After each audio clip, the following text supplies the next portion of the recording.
ইনকিলাব মঞ্চের সাথে কিন্তু মাহমুদুর রহমান জড়িত। আমাদের সম্পাদক ডক্টর মাহমুদুর রহমান কিন্তু ইনকিলাব কালচারাল সেন্টারের সাথে ওতপ্রোতভাবে জড়িত। কোনো পদ পদবি দিয়ে নয়, তিনি তবে শক্তভাবে জড়িত। কারণ শহীদ শরীফ ওসমান হাদির ইন্তেকালের পর, মৃত্যুর পর সেই ডক্টর মাহমুদুর রহমান কিন্তু একবার দায়িত্বহীনভাবে ঘোষণা দিয়েছেন, ইনকিলাব সেন্টারের দায়িত্ব আমি নিলাম। এখন যে এই যে আব্দুল্লাহ আল জাবের পদত্যাগ করেছেন, ফাতেমা তাসনিম জুমা পদত্যাগ করেছেন, এটা কি মাহমুদুর রহমানের সাথে পরামর্শক্রমে পদত্যাগ করেছেন কিনা এবং এটা মাহমুদুর রহমান জানেন কিনা, আমরা কিন্তু আমাদের দেশের তরফ থেকে বা ডক্টর মাহমুদুর রহমানের দিক থেকে কোনো বক্তব্য আমরা এখন পর্যন্ত পাইনি। এবং তাদের ফেসবুক স্ট্যাটাস যদি আপনি পুঙ্খানুপুঙ্খানুভাবে পড়েন, তারা বলেছেন ইনকিলাব সেন্টার তারা ছেড়েছেন, জুমাও বলেছেন ইনকিলাব সেন্টার ছেড়েছেন, কিন্তু ইনকিলাব মঞ্চ তারা ছাড়েননি। এখন কথা হলো, ইনকিলাব সেন্টার যে জাবের ছেড়েছেন, জুমা ছেড়েছেন, সেখানে কারণটা কি? জাবের সেখানে স্পষ্টভাবে বলেছেন দুটি কারণ।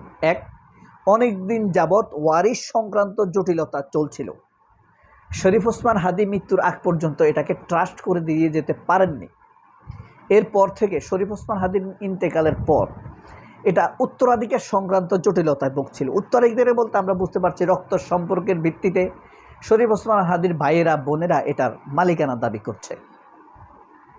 একদিন জুমা কিন্তু বলছে আরেক কথা। জুমা এটা বলেছেন, সাথে সাথে বলেছেন তার বিরুদ্ধে যে অপপ্রচার হচ্ছে, তার মা বাবা এরকম বুলিংয়ের শিকার হচ্ছে, তার মা বাবা এসব বুলিংয়ের মা বাবাকে এসব বুলিংয়ের আক্রমণের শিকার করতে তিনি রাজি নয়। এ কারণে তিনি সেখান থেকে সরে গিয়েছেন। দুটি কারণে ইম্পর্ট্যান্ট। আবার তারা আরও লড়াই করতে পারতেন।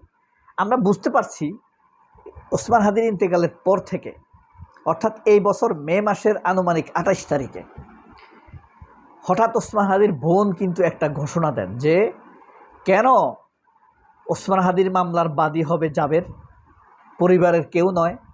অথচ আমরা খুব ভালো করে জানি যে ওসমান হাদির ইন্তেকালের পর ভয়ে কেউ মামলার বাদী হচ্ছিল না।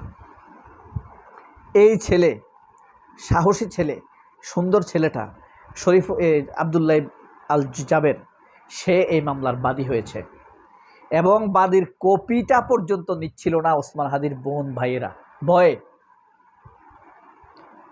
মামলার হয়ে যাওয়ার 1 সপ্তাহ পর তারা খবর নিছে মামলার বাদী কে হয়েছে। আর 6 মাস পরে এসে যখন ডিজিএফআই গুতানি দিছে, গুতানি দিছে, তখন বলতেছে কেন আব্দুল্লাহ আল জাবের মামলার বাদী হবে, আমি বোন হয়ে কেন হতে পারলাম না, আমার প্রাণের ভাইয়ের মামলার বাদী হতে পারলাম না। এই হলো অবস্থা। আমরা তো হাদির বোনকে কত গালি দিতাম, এখন হাদির ভাইকেও গালি দিতাম, তাই না? কেন দিচ্ছি না? এতটুকু সম্মান তারা পাচ্ছে ওই হাদির জন্যই।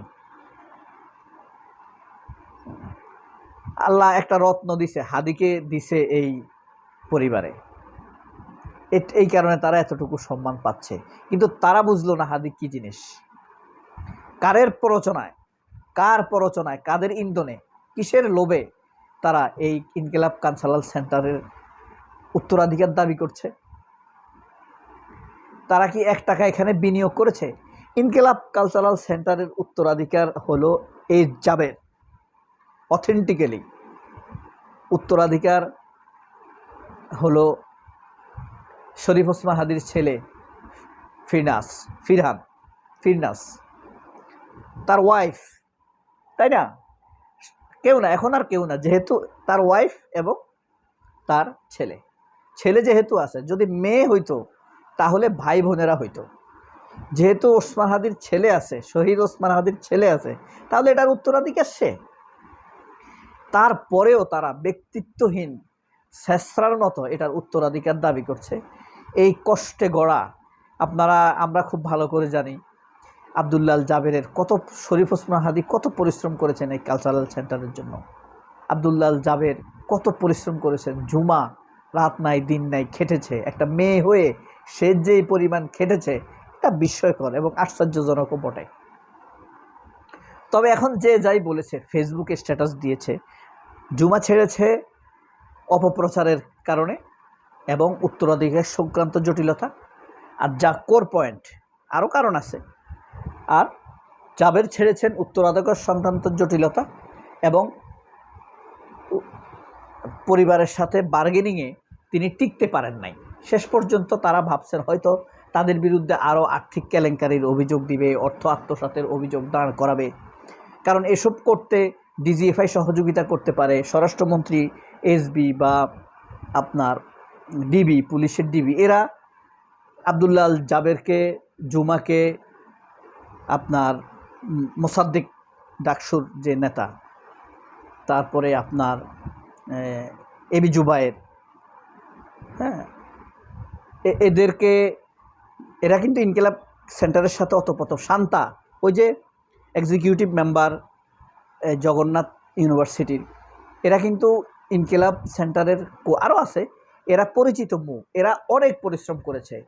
এরা বিশেষ করে শান্তা, আবদুল্লাহ, এবি জুবায়ের, মোসাদ্দেক, শরীফ ওসমান হাদি, আপনার জুমা, ফাতেমা তাসলিম জুমা, আবদুল্লাহ আল জুবায়ের, এদের পরিশ্রম অপরিসীম, অকাতর।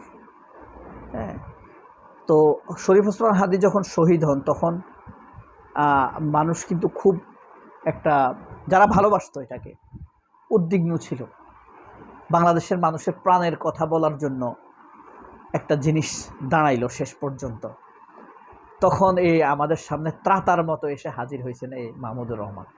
এখন আমরা আসলে কনফিউশন দূর করার জন্য এই মাহমুদুর রহমানের এই বক্তব্য আসলে আমরা শুনতে মন চায়, তাহলে আরও বেশি পরিষ্কার হতে পারতো মানুষ, তাই না?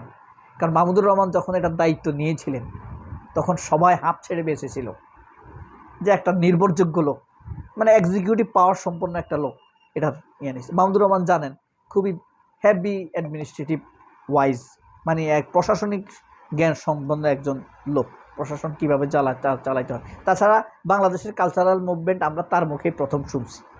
সব মিলিয়ে খুবই আনন্দিত হয়েছিলাম।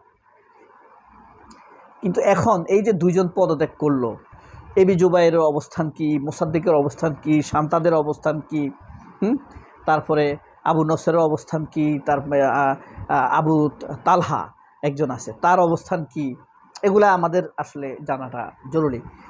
আমাদের ডক্টর মাহমুদুর রহমানের অবস্থান কি, হ্যাঁ, এই বক্তব্যগুলো শুনতে পাইলে আবার একটা ফ্রেশ হওয়া যাইত।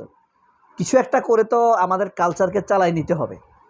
তারা যদি এটা কুক্ষিগত করে তাহলে নতুন করে নতুন প্ল্যান পরিকল্পনা নেওয়া, আমরা অল্প স্বল্প কীভাবে এটার সাথে থাকতে পারি, সাথে থাকতে না পারি, অর্থ দিতে না পারি, কীভাবে দোয়া করতে পারি, কী বলে দোয়া করবো আল্লাহর কাছে, সেটা তো অন্তত ঠিক করতে পারি।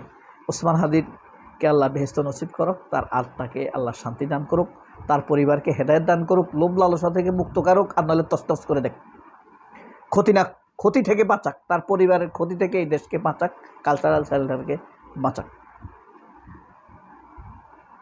আর আবদুল্লাহ আল জুবায়েরকে আল্লাহ হেফাজত করুক, ফাতেমা তাসলিম জুমাকে হেফাজত করুক, শান্তাকে হেফাজত করুক, এবি জুবায়েরকে আল্লাহ হেফাজত করুক, মোসাদ্দেককে আল্লাহ হেফাজত করুক, সাদেক কায়েম, ফরহাদ, সবাইকে আল্লাহ হেফাজত করুক।